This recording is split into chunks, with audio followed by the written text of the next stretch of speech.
Ce barracuda a foncé sur mon visage. Aujourd'hui, nous faisons de la pêche sous-marine dans les quais de Floride et attrapons de superbes poissons. On attrape même un calmar sauvage qu'on jette directement sur un gaufrier, sur le bateau. On pêche, on nettoie et on cuisine. Mon pote Carson se fait piquer par un poisson-lion. Je coince ma lance dans une ligne d'encre. C'est du sport. J'espère que vous resterez, car une gourmandise spéciale vous attend en fin d'épisode. Vous ne voudrez pas manquer cette recette. Et si vous vous amusez déjà, pensez à cliquer sur le bouton « J'aime ». Allons-y. On a chargé le bateau, on a Carson avec nous. Et si vous levez les yeux, vous verrez un petit drapeau. C'est un drapeau de plongée vraiment minuscule. Est-ce que ça va vraiment marcher? Je pense que ça va marcher. Je pense qu'on a de bonnes chances de se faire écraser aujourd'hui. Ouais, on va sûrement se faire écraser. Nous partirons bientôt chasser sous-marine ensemble pour trouver un labre à taches noires. On a des fusils harpons et des lances hawaïennes. Attends, Tu as pris ta lance hawaïenne? tu as pris la tienne? Je ne l'ai pas prise. Eh bien, j'ai apporté un harpon au cas où. Si l'une de nos armes tombe en panne, on aura un harpon en secours. Et nous partons.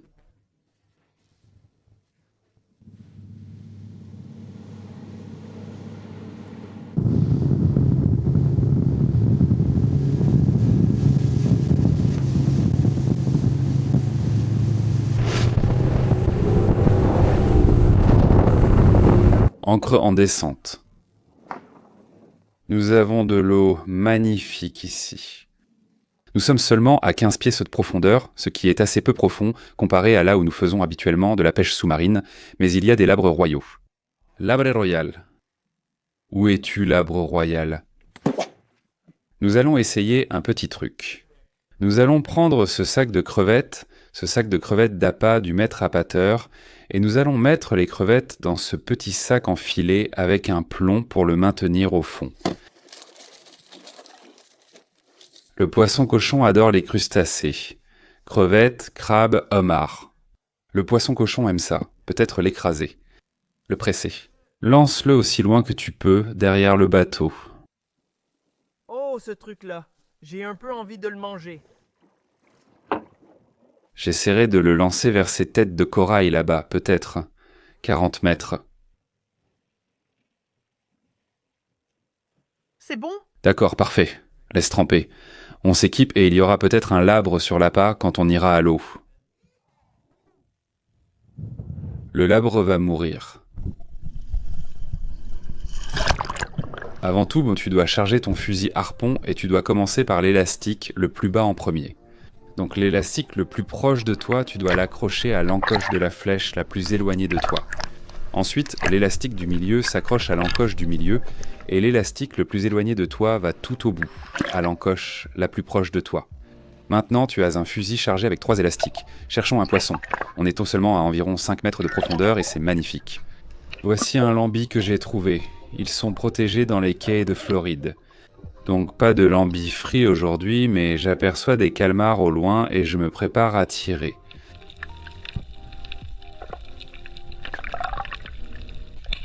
J'ai raté le tir, mais vous pouvez voir ce jet d'encre noire. Je pense que j'ai un peu stressé le calmar, alors il a lâché de l'encre.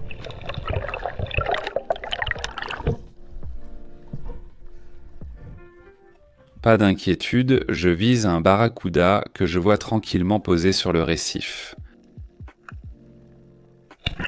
Bam! Il devient fou, nageant dans tous les sens avec la lance en lui. Il faut faire attention aux barracudas parce qu'ils ont de grandes dents, et vous allez me voir passer tout près de perdre mon visage. Oh la vache, rejouons la scène, donc le barracuda est là en bas. Je le remonte et puis il fonce sur ma palme, la gueule grande ouverte, essayant de mordre dedans. Et puis il remonte droit vers mon visage et tout ce que je vois, c'est une rangée de dents. La GoPro sur mon masque peut faire paraître les choses de plus petites et éloignées. Mais ce barracuda a ses dents à 10 ou 12 cm de mon visage. Et s'il m'avait frappé, ça aurait été un voyage à l'hôpital avec beaucoup de points de suture. Heureusement, j'ai pu le repousser.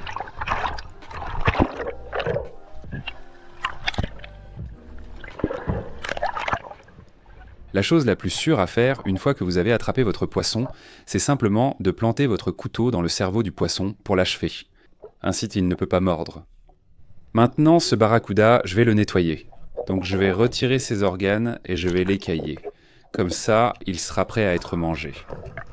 Prêt pour le grill. Le barracuda est un excellent poisson à manger. Nous nous sommes déplacés vers une eau un peu plus profonde. Ici, il y a environ 10 mètres de profondeur, et Carson a trouvé un joli petit trou dans la roche là-bas. Je vais vous montrer la grotte dans une seconde. Mais alors que Carson remonte, il aperçoit un barracuda et l'attrape. Bien joué. Regarde ce trou. Il fait environ 12 mètres de profondeur et je pense que je peux passer à travers. Il y a un jeune poisson-cochon juste là, et un jour je veux nager à travers cette grotte. Carson a sa barracuda là, sur sa lance, et au loin je remarque un requin qui nage autour. Alors j'ai pensé que j'allais nager vers lui, le repousser un peu avant que ça ne devienne un problème. C'est un requin nourrice. On sait qu'ils font partie des requins les plus amicaux, mais en réalité, ils sont très dangereux parce qu'ils essaieront de prendre votre poisson. S'ils vous mordent accidentellement, à cause de leurs dents, il est impossible de les décrocher et ils risquent de vous noyer. Alors ne vous faites pas mordre par eux. Je remarque un calmar, aussi appelé calamar, qui nage là-bas. Il y en a 2, un à gauche, et je décide de tirer. Bien sûr, c'est encore de l'encre brûlée. C'est leur mécanisme de défense. Vous pouvez voir l'autre aussi projeter de l'encre en s'enfuyant.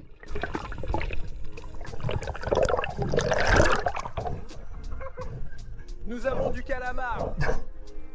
Tu ne plaisantais pas tout à l'heure quand tu as dit qu'on allait manger du calamar.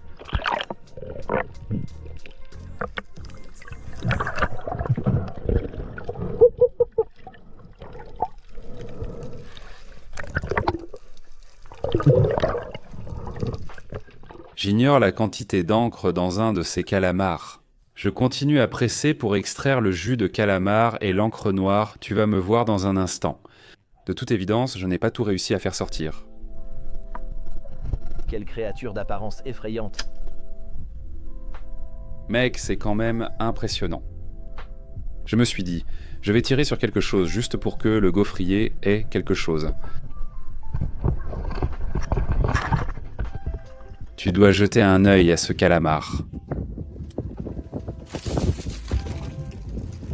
Ils ont de sacrés gros yeux.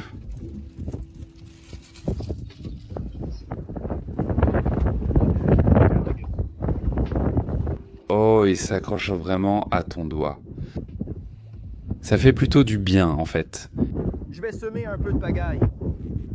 Tu es à moi maintenant, mon pote. Je vais te transformer en gaufre. J'ai tout gâché, les gars. J'ai mis de l'encre partout. Le voilà. Tu peux manger l'encre ? On va cuisiner ce calamar dans un instant, mais maintenant, on veut filmer quelque chose de gros. Donc cet endroit ici fait 21 mètres de profondeur. Et je suis en train de descendre, en espérant filmer un gros mérou noir.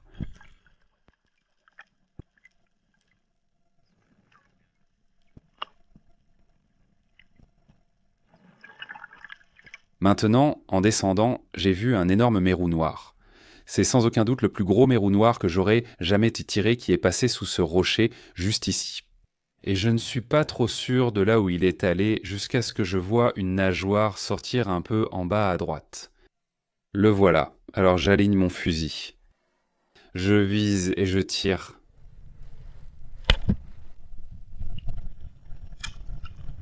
Malheureusement, comme c'est très profond, j'ai dû remonter à la surface pour reprendre de l'air, et ce mérou est allé se cacher profondément dans les rochers. On entend la ligne sortir du moulinet de mon fusil harpon. On a un problème, il est coincé dans les rochers.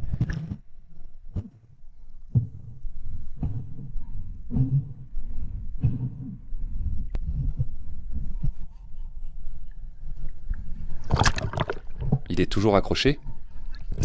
Oh non. Non. Non. Non. C'était de loin la plus grosse défense contre avion que j'ai jamais tirée. Légère dépression. Session a probablement tiré le plus gros mérou noir de ma vie. Regardez ça. À quoi ça ressemble ? Un sertissage a cassé ou le fil a glissé hors du sertissage ? On dirait que le fil de nylon s'est juste usé parce qu'il est encore serti dedans, non ? Je sais que ça tire. Ouais, mince. Ne pince pas tes affreux gars, fais un nœud. Et si tu ne connais pas un bon nœud, fais un nœud. Cette fois, je vais faire un nœud. Et j'ai un tout nouveau manche. Il pourrait encore être là-bas. Peut-être. Je suis descendu après Eiko et j'ai vu où il est allé. C'était une grotte, tout était trouble et je ne voyais pas où il était à cause de l'eau agitée. Alors on va attendre quelques minutes et Eiko va aller le chercher. Peut-être que je vais récupérer mon autre flèche. Il a probablement une flèche qui traverse son corps en ce moment. On va aller le chercher. Tu verras, c'est comme du sable, avec un rebord abrupt. Un gros Goliath dessus. Je lui ai tiré dessus ici et il est parti vers la bouée. Maintenant, on a Carson qui descend à 20 mètres pour chercher ce mérou que j'ai tiré. On croise les doigts. Et j'entends le fusil partir et Carson remonte. Et je peux voir qu'il a tiré sur quelque chose. En réalité, il a tiré sur un autre mérou noir qu'il avait vu là-bas. Et malheureusement, celui-ci est aussi allé se cacher dans les rochers et s'est coincé. Nous essayons de tirer sur la ligne, mais elle est coincée. Alors maintenant, je plonge. Et en descendant, je vois un énorme nuage de vases, de sable et de débris soulevés parce qu'il y a ces énormes requins. Sombres, citrons et taureaux. Il y en a probablement 12. Ils sont un peu difficiles à voir, mais ils sont tout autour de moi. Et ce sont des gros. Les requins taureaux sont énormes. Et je sais juste que si j'essaye d'aller sur le rocher maintenant avec toute cette poussière, ils pourraient ne pas me voir et ils pourraient me mordre accidentellement. J'ai donc choisi de ne pas nager dans ce nuage pour chercher le mérou, sûrement bien caché là-dedans. Je pense que ça va être une cause perdue pour nous. On va tous les deux perdre notre mérou noir ici. Évalue la situation et remonte au bateau. Un peu déçus, nous sommes allés dans une zone moins profonde, vers 10 mètres, où j'ai vu un superbe mérou rouge.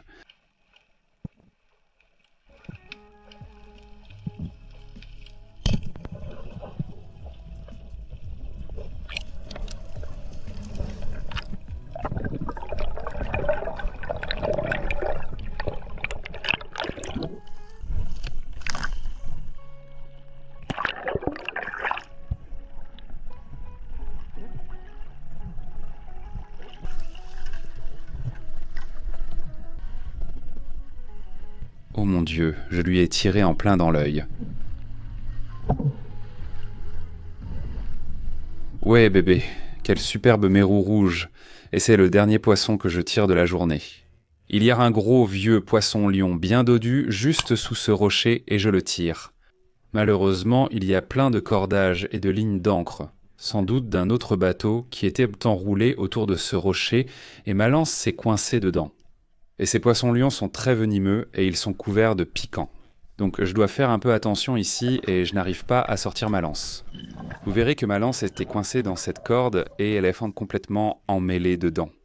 Ce n'est pas une situation idéale, surtout quand il y a un poisson piquant au bout. Je dois finalement couper la ligne d'encre avec mon couteau de plongée, n'ayant pas d'autre choix. Avoir un couteau dans l'eau est toujours utile. Le poisson-lion s'est décroché de la lance. Carson tente alors de le replacer en le poignardant. Je ne sais pas comment gérer ces choses-là. Comme tu peux t'en douter, ça ne s'est pas bien passé et Carson a fini par se piquer avec le poisson-lion. D'accord, c'est une façon de faire. Ça m'a piqué.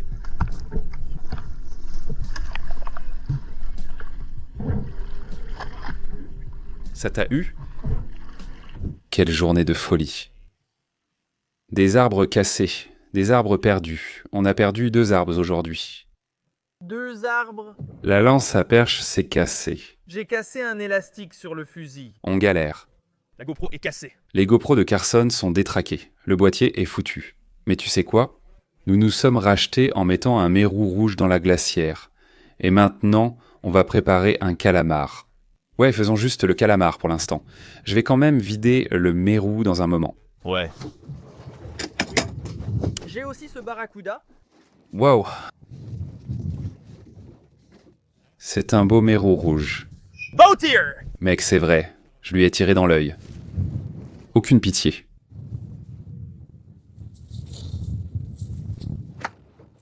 Tiens, voilà. Voici les calmars. Donc je suppose qu'on va l'ouvrir en papillon, nettoyer ses entrailles, les assaisonner et le mettre sur le gaufrier belge Hamilton Beach. Super, tu nettoies le barracuda. Magnifique, je n'ai jamais nettoyé de calamar auparavant. Fais une incision au milieu. C'est comme l'ouvrir en papillon. Je veux dire, je pense que c'est tout ce que tu as à faire.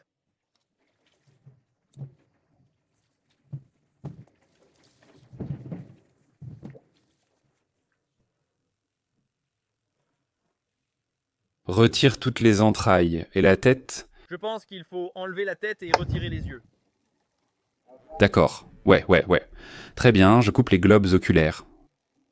Et ça fait sûrement un bon morceau d'appât. Pour la pêche en grande profondeur, ce ne sont que les globes oculaires.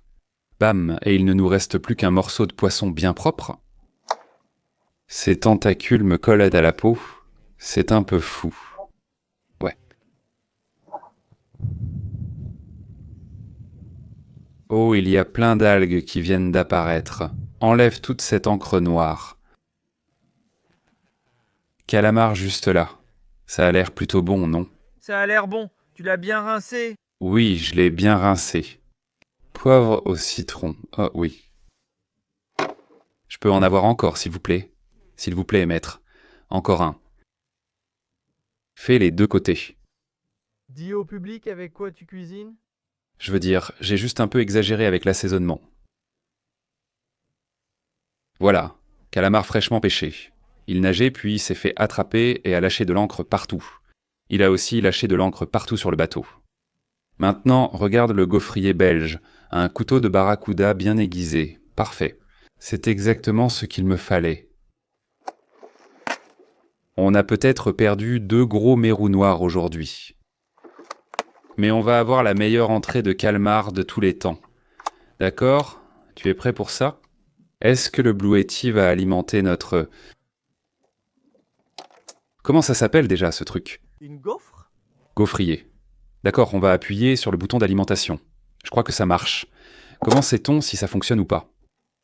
Est-ce que ce truc chauffe juste à une seule température et c'est tout? Genre une seule température et c'est fini? Ouais. Ça commence à chauffer. Et j'ai de l'huile d'olive. De l'huile d'olive extra vierge pressée.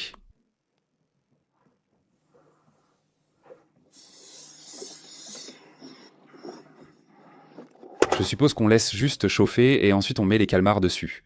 Tu penses que je devrais déjà mettre les calmars dessus? Je ne sais pas, je laisse chauffer. D'accord, ça indique qu'il consomme 642 watts, donc c'est à peu près correct. Allons-y, c'est parti. Écoutez le grésillement. En fait, ça sent bon. Ça sent délicieux. Et puis referme-le et juste... Ouais. Nous cuisons du calamar sur un gaufrier en mer. Hé, on veut entendre parler de ton gros mérou noir que tu as laissé filer. Eh bien, je nage là-bas et le plus gros mérou noir de ma vie était juste là, tranquille. Plus de 40 livres. Au début, je croyais chez voir un mérou géant, puis j'ai compris que c'était un mérou noir. Il est parti nager, il a nagé sous moi, puis il est parti dans cette direction et je l'ai touché juste derrière la branchie. Il est parti avec ma flèche plantée en lui et puis ma ligne s'est cassée. Oui. Et après, que s'est-il passé? Eh bien, il s'est coincé dans un rocher. Alors on s'est dit, oh, on va redescendre là-bas pour aller le chercher. Carson descend alors et tire sur un autre mérou noir. Et puis, avant même qu'on s'en rende compte, on est entouré par genre 8 requins. De gros requins. Ouais, le courant était super fort. Le mérou et les requins remuaient ras à l'eau, rendant la visibilité nulle, mais ces énormes requins passaient bon quand même. Nous avons perdu 2 mérous noirs. 2 flèches. 2 flèches. 2 bandes. Les bandes se sont cassées. Ma GoPro s'est cassée. Je viens de casser ma gourde arctique. Ouais, là on s'apprête à manger du calamar. Voyons à quoi ça ressemble. Oh, bébé! Oh, Ça ressemble à un plat de restaurant, c'est prêt. regarde-moi ça. Croustillant. Oh, oui. Ça a vraiment l'air... Tu sais quoi? Au début, je pensais que tu étais fou, mais maintenant, je trouve ton idée bonne. Attends, en fait, pas besoin de le retourner car c'est un... Non, c'est ça. On se complique trop la vie. Oh, il est écrit que le voyant vert s'allumera quand il faudra ajouter la pâte. Mince, j'ai un peu envie de gaufre. Waouh!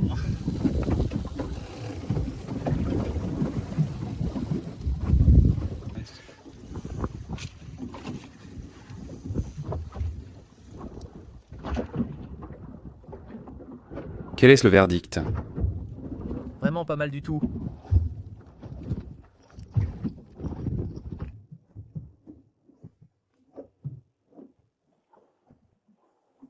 Un morceau de calamar. Je dirais que c'est très bon. J'en veux juste une fine tranche.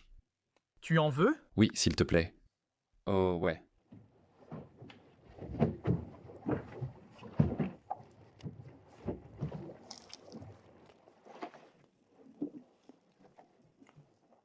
Pas mal.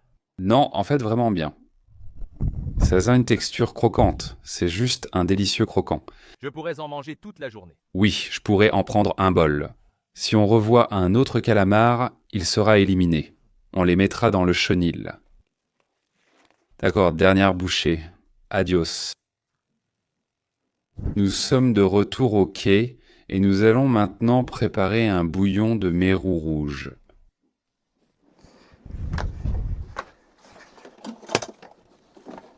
Oh là là, la rascasse est là-dedans quelque part. Je ne veux pas me faire piquer. C'est un mérou rouge plutôt solide. 63 cm. Je vais le mettre sur ce petit essuie-tout pour qu'il ne glisse pas. On va le fileter. Ensuite, on garde la colonne vertébrale et la tête. Pour notre soupe. Voilà de la belle viande, juste là.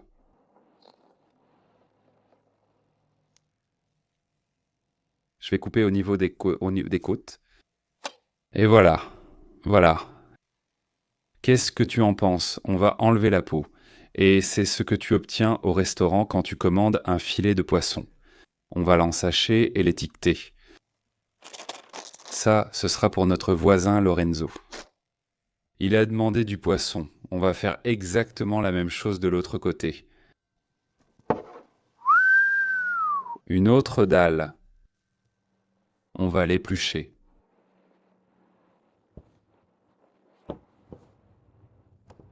Oups.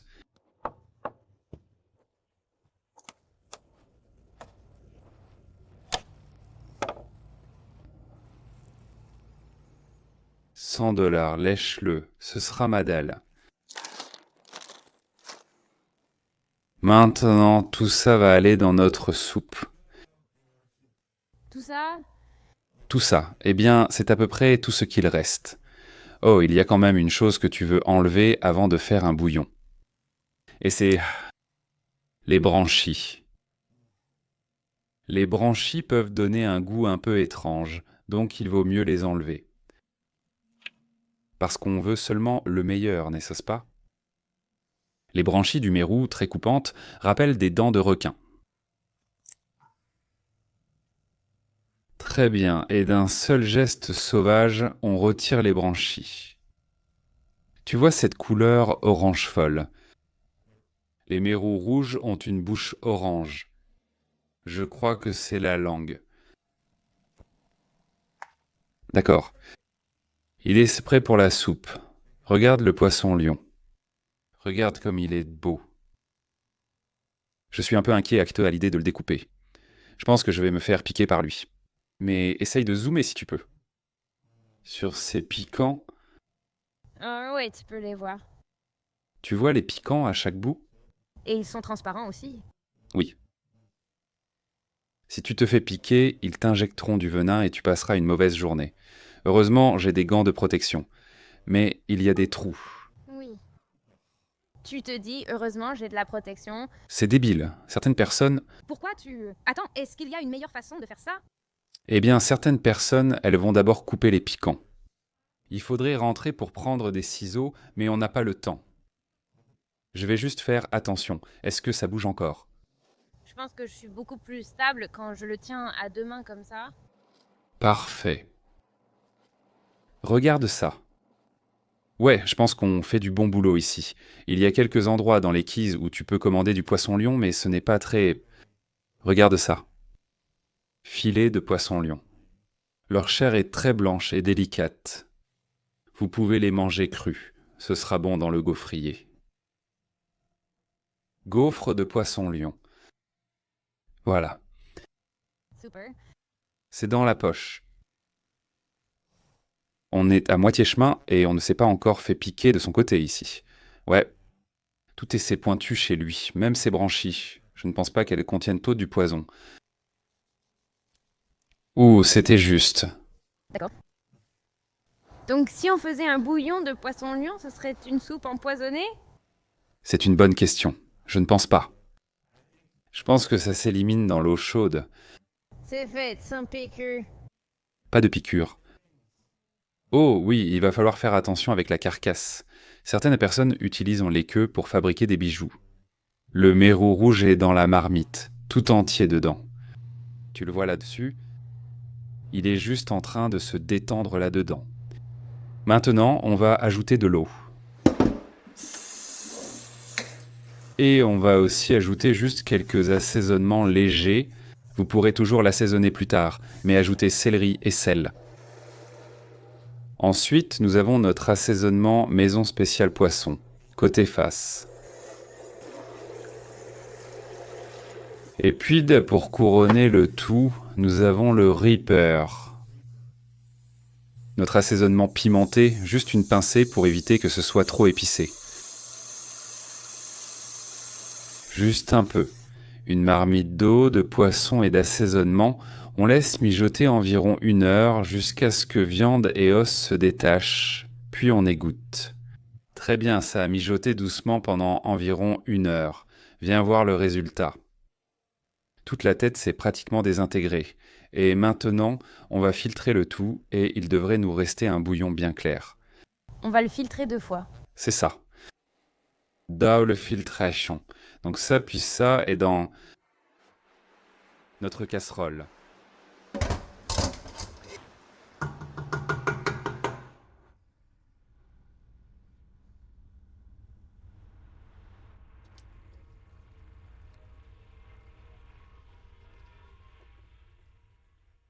Ça marche. En fait, ça pourrait parfaitement marcher.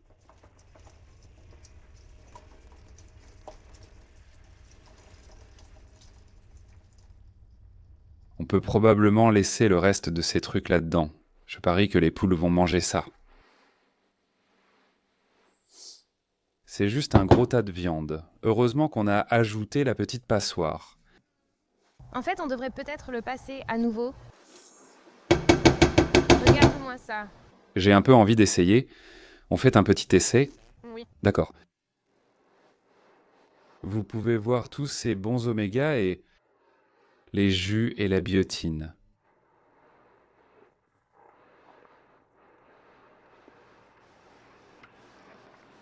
C'est bon. Ça sent bon en fait. D'accord. On fait des progrès ici. Ouais, c'est un bouillon de mérou de haute qualité. Prêt à tout. Bois la soupe directement, nouilles au poulet ou au poisson.